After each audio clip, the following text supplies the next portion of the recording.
ಶ್ರೀ ಗುರುಭ್ಯೋ ನಮಃ.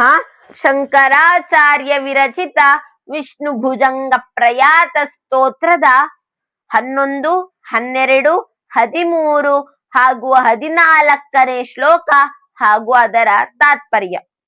ಮೊದಲು 11ನೇ ಶ್ಲೋಕ.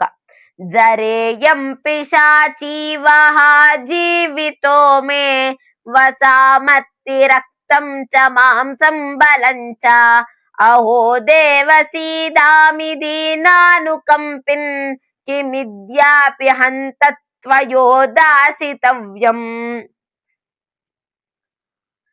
ಪದಚ್ಛೇದ. ಜರಾ ಇಯಂ ಪಿಶಾಚಿ ಇವ ಹ ಜೀವಿತೋ ಮೇ ವಸಾಮತ್ತಿ ರಕ್ತಂ ಚ ಮಾಂಸಂ ಬಲಂ ಚ ಅಹೋ ದೇವ ಸೀದಾಮಿ ದೀನಾನ್ ಅನುಕಂಪಿನ್ ಕಿಂ ಅದ್ಯಾಪಿ ಹಂತ ತ್ವಯೋದಾಸಿತವ್ಯಂ.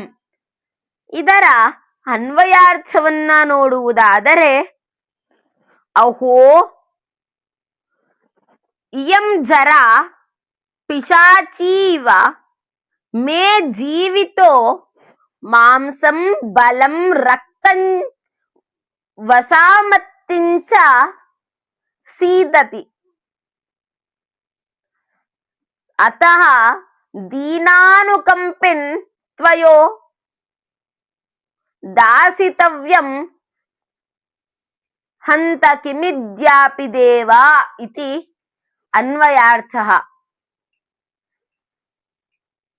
ಇನ್ನು ತಾತ್ಪರ್ಯವನ್ನ ಅಂದ್ರೆ ಅರ್ಥವನ್ನ ನೋಡುವುದಾದರೆ,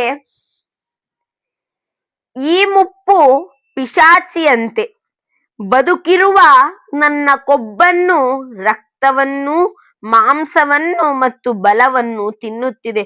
ಅಯ್ಯೋ, ಅಹೋ, ಹೇ ದೇವನೇ, ನಾಶವಾಗುತ್ತಿದ್ದೇನೆ. ದೀನರಲ್ಲಿ ಅನುಕಂಪವುಳ್ಳವನೇ, ಅಯ್ಯೋ, ಈಗಲೂ ನಿನ್ನಿಂದ ಉದಾಸೀನ ಮಾಡಲ್ಪಡಬೇಕೇನು ಎಂದು ಅರ್ಥ. 12ನೇ ಶ್ಲೋಕ. ಖಪವ್ಯಾಹತೋಷ್ಣೋಲ್ಬಣ ಶ್ವಾಸ ವೇಗ ವ್ಯಥಾ ವಿಸ್ಫುರತ್ ಸರ್ವಂ ಅರ್ಮಾಸ್ತಿ ಬಂಧಾಂ ವಿಚಿಂತ್ಯಾಹಮಂತ್ಯಾಮ ಸಂಖ್ಯಾಮವಸ್ತಾಂ ಬಿಭೇಮಿ ಪ್ರಭೋ ಕಿಂ ಕರೋಮಿ ಪ್ರಸೀದ. ಪದಚ್ಛೇದ. ಕಫ ವ್ಯಾಹತ ಉಷ್ಣ ಉಲ್ಬಣ ಶ್ವಾಸವೇಗ ವ್ಯಥಾ ವಿಸ್ಫುರತ್ ಸರ್ವಂ ಅರ್ಮಾಸ್ತಿ ಬಂಧಾಂ ವಿಚಿಂತ್ಯಾಹಂ ಅಂತ್ಯಾಮ ಸಂಖ್ಯಂ ಅವಸ್ಥಾಂ ಬಿಭೇಮಿ ಪ್ರಭೋ ಕಿಂ ಕರೋಮಿ ಪ್ರಸೀದ. ಅರ್ಥ: ಕಫದಿಂದ ಪೀಡಿತನಾಗಿ ಉಷ್ಣವಾಗಿರುವ ಹೆಚ್ಚಾದ ಶ್ವಾಸವೇಗದ ಪೀಡೆಯಿಂದ ಬಳಲಿದ ಎಲ್ಲಾ ಮರ್ಮಗಳು ಹಾಗೂ ಅಸ್ಥಿಬಂಧಗಳಿರುವ ಮರಣಕಾಲದ ಅಸಂಖ್ಯ ಪ್ರಕಾರದ ಅವಸ್ಥೆಯನ್ನ ಚಿಂತಿಸಿ ನಾನು ಭಯಪಡುತ್ತಿದ್ದೇನೆ. ಹೇ ಪ್ರಭುವೇ, ನಾನೇನು ಮಾಡಲಿ? ಅನುಗ್ರಹಿಸು. 13ನೇ ಶ್ಲೋಕ. ಲಪನ್ನಚ್ಯುತಾನಂತ ಗೋವಿಂದ ವಿಷ್ಣು ಮುರಾರೇ ಹರೇ ನಾಥ ನಾರಾಯಣೇತಿ ಯಥಾನುಸ್ಮರಿಷ್ಯಾಮಿ ಭಕ್ತ್ಯಾ ಭವಂತಂ ತಥಾ ಮೇ ದಯಾಶೀಲ ದೇವ ಪ್ರಸೀದ. ಲಪನ್ ಅಚ್ಯುತ ಅನಂತ ಗೋವಿಂದ ವಿಷ್ಣು ಮುರಾರೇ ಹರೇ ನಾಥ ನಾರಾಯಣ ಇತಿ ಯಥಾ ಅನುಸ್ಮರಿಷ್ಯಾಮಿ ಭಕ್ತ್ಯಾ ಭವಂತಂ ತಥಾ ಮೇ ದಯಾಶೀಲ ದೇವ ಪ್ರಸೀದ. ಅನ್ವಯಾರ್ಥ: ದೇವ ಭವಂತಂ ಯಥಾ ಲಪನ್ ಅಚ್ಯುತ ಅನಂತ ಗೋವಿಂದ ವಿಷ್ಣು ಮುರಾರಿ ಹರಿ ನಾಥ ನಾರಾಯಣ ಇತಿ ಭಕ್ತ್ಯಾ ಸ್ಮರಾಮಿ ಅನುಸ್ಮರಿಷ್ಯಾಮಿ ತಥಾ ದಯಾಶೀಲ ಮೇ ಪ್ರಸೀದ ಇತಿ ಅನ್ವಯಾರ್ಥ. ಅರ್ಥ: ಹೇ ಅಚ್ಯುತನೇ, ಅನಂತನೇ, ಗೋವಿಂದನೇ, ವಿಷ್ಣುವೇ, ಮುರಾರಿಯೇ, ಹರಿಯೇ, ಒಡೆಯನೇ, ನಾರಾಯಣನೇ, ಈ ರೀತಿಯಾಗಿ ಭಕ್ತಿಯಿಂದ ನಿನ್ನನ್ನು ಸ್ತುತಿಸುತ್ತಾ ಯಾವ ರೀತಿ ಸದಾ ಸ್ಮರಿಸುವೆನೋ ಹಾಗೆಯೇ ದಯಾಶೀಲನಾದ ದೇವನೇ ನನ್ನಲ್ಲಿ ಪ್ರಸನ್ನನಾಗು ಎಂದು ಇದರ ಅರ್ಥವಾಗಿದೆ. ಈ 3 ಶ್ಲೋಕದ ಭಾವಾರ್ಥವನ್ನ ಈಗ ತಿಳಿದುಕೊಳ್ಳೋಣ. ವರ್ಣಾಶ್ರಮಗಳು 4: ಬ್ರಹ್ಮಚರ್ಯ, ಗೃಹಸ್ಥ, ವಾನಪ್ರಸ್ಥ ಹಾಗೂ ಸನ್ಯಾಸ. ಚಾಣಕ್ಯನ ಅರ್ಥವ್ಯವಸ್ಥೆಯಲ್ಲಿ ಅಂದ್ರೆ ಅರ್ಥಶಾಸ್ತ್ರದಲ್ಲಿ ಬರೆಯುವ ಹಾಗೆ ಯಾವ ಯಾವ ವರ್ಣಾಶ್ರಮಗಳು ಯಾವ ಯಾವ ಕೆಲಸವನ್ನ ಮಾಡಬೇಕು ಅಂತ ಚಾಣಕ್ಯ ಹೇಳ್ತಾರೆ. ಬ್ರಹ್ಮಚರ್ಯಾಶ್ರಮದವರು 1ನೇ ವರ್ಷದಿಂದ 25ನೇ ವರ್ಷದ ತನಕ ಬ್ರಹ್ಮಚರ್ಯಾಶ್ರಮ. ಇವರ ಮುಖ್ಯವಾದ ಒಂದು ಗುರಿ ಅಂತ ಹೇಳಿದ್ರೆ ವಿದ್ಯಾಭ್ಯಾಸ. ಇವರು ಪ್ರತಿದಿನ ಅಗ್ನಿಹೋತ್ರಾದಿಗಳು ಹಾಗೆ ಸ್ವಾಧ್ಯಾಯಗಳನ್ನ ಮಾಡಬೇಕು, ಗುರುಗಳ ಸೇವೆಯನ್ನ ಮಾಡಬೇಕು, ಹಾಗೆ ಕೆಳಗಡೆ ಅಂತ ಹೇಳಿ ಚಾಪೆಯನ್ನ ಹಾಸ್ಕೊಂಡು ಅಂದ್ರೆ ಪ್ರಸಾರಿಸಿಕೊಂಡು ಮಲಗಿಕೊಳ್ಳಬೇಕು. ಯಾರು ಬ್ರಹ್ಮಚರ್ಯಾಶ್ರಮದಲ್ಲೇ ಹಾಸಿಗೆಯ ಮೇಲೆ ಮಲಗ್ತಾರೋ ಅವರಿಗೆ ಖಟ್ವಾರೂಢ ಅಂತ ಕರೀತಾರೆ. ಹಾಗೆ ಇನ್ನು ಗೃಹಸ್ಥಾಶ್ರಮದಲ್ಲಿ ಅರ್ಜನೆಯನ್ನ ಮಾಡಬೇಕು ಅಂದ್ರೆ ಸಂಪತ್ತನ್ನ ಅರ್ಜಿಸಿಕೊಳ್ಳಬೇಕು. ಹಾಗೆ ಯಾರಾದರೂ ಅತಿಥಿಗಳು ಬಂದರೆ ಅವರಿಗೆ ಸತ್ಕಾರವನ್ನ ಮಾಡಬೇಕು. ಸನ್ಯಾಸಿಗಳಿಗೆ, ಋಷಿಗಳಿಗೆ ಪಾದ ಪೂಜೆಗಳನ್ನ ಮಾಡುವುದೇ ಗೃಹಸ್ಥರ ಕರ್ತವ್ಯ. ಇನ್ನು ಮನೆಯಲ್ಲಿ ಅಗ್ನಿಹೋತ್ರಾದಿಗಳನ್ನ ಮಾಡಬೇಕು. ಇನ್ನು ವಾನಪ್ರಸ್ಥ ಯಾವುದೇ ರೀತಿಯಾದಂತಹ ಆಸೆ ಆಕಾಂಕ್ಷೆಗಳಿಲ್ಲದೆ ಎಲ್ಲವನ್ನ ತನ್ನ ಮಕ್ಕಳಿಗೆ ಮೊಮ್ಮಕ್ಕಳಿಗೆ ಒಪ್ಪಿಸಿ ಅಗ್ನಿಹೋತ್ರಾದಿಗಳನ್ನ ಹಾಗೂ ಸತ್ಕಾರಾದಿಗಳನ್ನ ಅತಿಥಿ ಸೇವೆಗಳನ್ನ ವಾನಪ್ರಸ್ಥದಲ್ಲಿ ಮಾಡಬೇಕು. ಇನ್ನು ಸನ್ಯಾಸಾಶ್ರಮದಲ್ಲಿ ಎಲ್ಲವನ್ನ ತ್ಯಾಗ ಮಾಡಿ ಅರಿಷಡ್ವರ್ಗಗಳಾದ ಕಾಮ, ಕ್ರೋಧ, ಲೋಭ, ಮೋಹ, ಮದ, ಮತ್ಸರಗಳನ್ನ ಎಲ್ಲವನ್ನ ತ್ಯಾಗ ಮಾಡಿ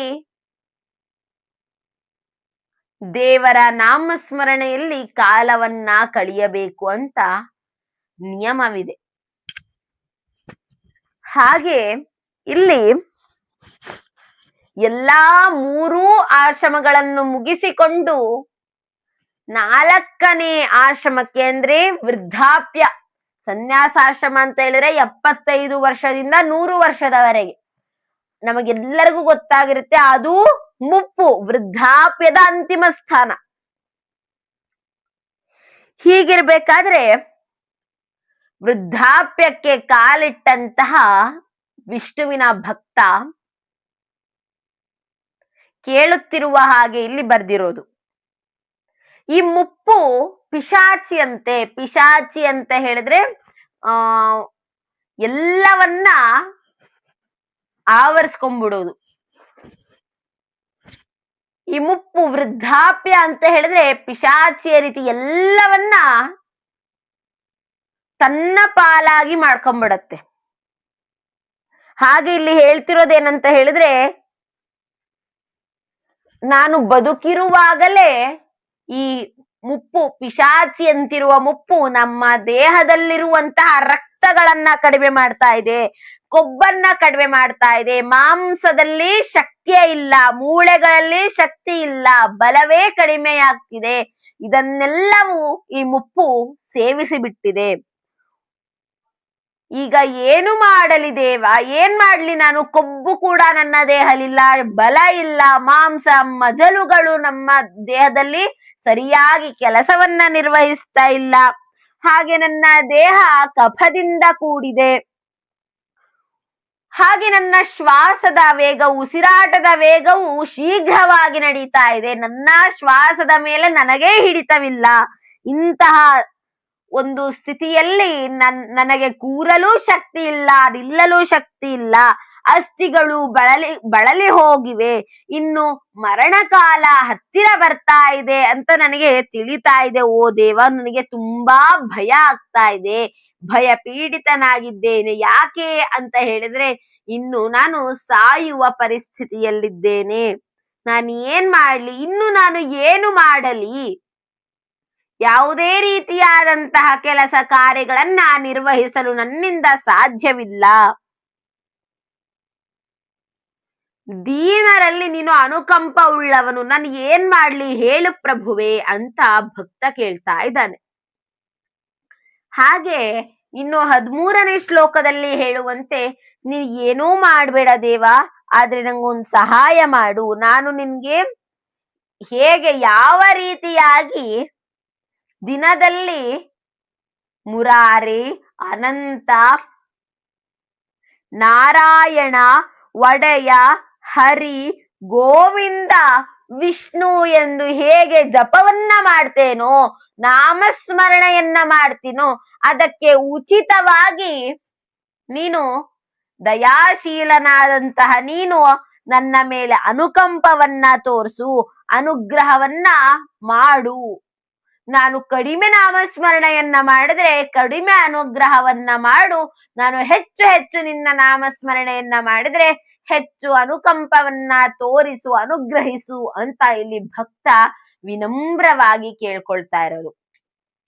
ಇನ್ನು ಅಂತಿಮ ಶ್ಲೋಕ 14ನೇ ಶ್ಲೋಕ, ಇದು ಫಲಶ್ರುತಿ. ಅಂದರೆ ವಿಷ್ಣು ಭುಜಂಗ ಪ್ರಯಾತ ಸ್ತೋತ್ರದ 13 ಶ್ಲೋಕಗಳ ನಂತರ ಅಂತಿಮ ಶ್ಲೋಕದಲ್ಲಿ ಫಲಶ್ರುತಿ ಹೇಳ್ತಾರೆ. ಅಂದ್ರೆ ಈ 13 ಶ್ಲೋಕಗಳನ್ನ ಓದಿದ್ರೆ ಏನಾಗುತ್ತೆ, ಏನ್ ಲಭಿಸುತ್ತೆ ಅಂತ ಹೇಳ್ತಾರೆ. ಭುಜಂಗ ಪ್ರಯಾತಂ ಪಠೇದ್ಯಸ್ತು ಭಕ್ತ್ಯಾ ಸಮಾಧಾಯ ಚಿತ್ತೇ ಭವಂತಂ ಮುರಾರೆ ಸಮೋಹಂ ವಿಹಾಯಾಶು ಯುಷ್ಮತ್ ಪ್ರಸಾದಾತ್ ಸಮಾಶ್ರಿತ್ಯ ಯೋಗಂ ವ್ರಜತ್ಯಚ್ಯುತಂ ತ್ವಾಂ. ಪದಚ್ಛೇದ. ಭುಜಂಗ ಪ್ರಯಾತಂ ಪಠೇದ್ ಯಸ್ತು ಭಕ್ತ್ಯಾ ಸಮಾಧಾಯ ಚಿತ್ತೇ ಭವಂತಂ ಮುರಾರೆ ಸಮೋಹಂ ವಿಹಾಯಾಶು ಯುಷ್ಮತ್ ಪ್ರಸಾದಾತ್ ಸಮಾಶ್ರಿತ್ಯ ಯೋಗಂ ವ್ರಜತಿ ಅಚ್ಯುತಂ ತ್ವಾಂ. ಅನ್ವಯಾರ್ಥ: ಯಹ ತ್ವಾಂ ಅಚ್ಯುತಂ ಸಮಾಧಾಯ ಚಿತ್ತೇ,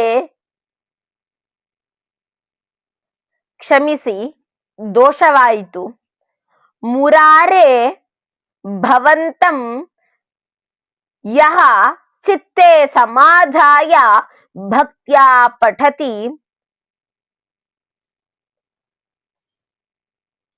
ತಂ ಯುಷ್ಮತ್ ಪ್ರಸಾದಾತ್ ಮೋಹಂ ವ್ರಜತಿ ಯೋಗಂ ಚ ಸಮಾಶ್ರಯತಿ ಇತಿ ಅನ್ವಯಾರ್ಥ. ಅರ್ಥ: ಹೇ ಮುರಾರಿಗೆ, ನಿನ್ನನ್ನ ಈ ಭುಜಂಗ ಪ್ರಯಾತ ಸ್ತೋತ್ರದಲ್ಲಿ ರಚಿತವಾದಂತಹ ವಿಷ್ಣು ಭುಜಂಗ ಪ್ರಯಾತ ಸ್ತೋತ್ರವನ್ನ ಭಕ್ತಿಯಿಂದ ಯಾರು ಮನಸ್ಸಿನಿಂದ ಓದುತ್ತಾರಲ್ಲವೋ ಅವರಿಗೆ ಕೂಡಲೇ ಅಜ್ಞಾನವನ್ನ ತೊರೆದು ನಿಮ್ಮ ಅನುಗ್ರಹದಿಂದ ಯೋಗ ಸಿದ್ಧಿಯನ್ನ ಪಡೆದು ಅಚ್ಯುತನಾದ ನಿನ್ನನ್ನ ಹೊಂದುತ್ತಾನೆ ಎಂದು ಇದರ ತಾತ್ಪರ್ಯವಾಗಿದೆ.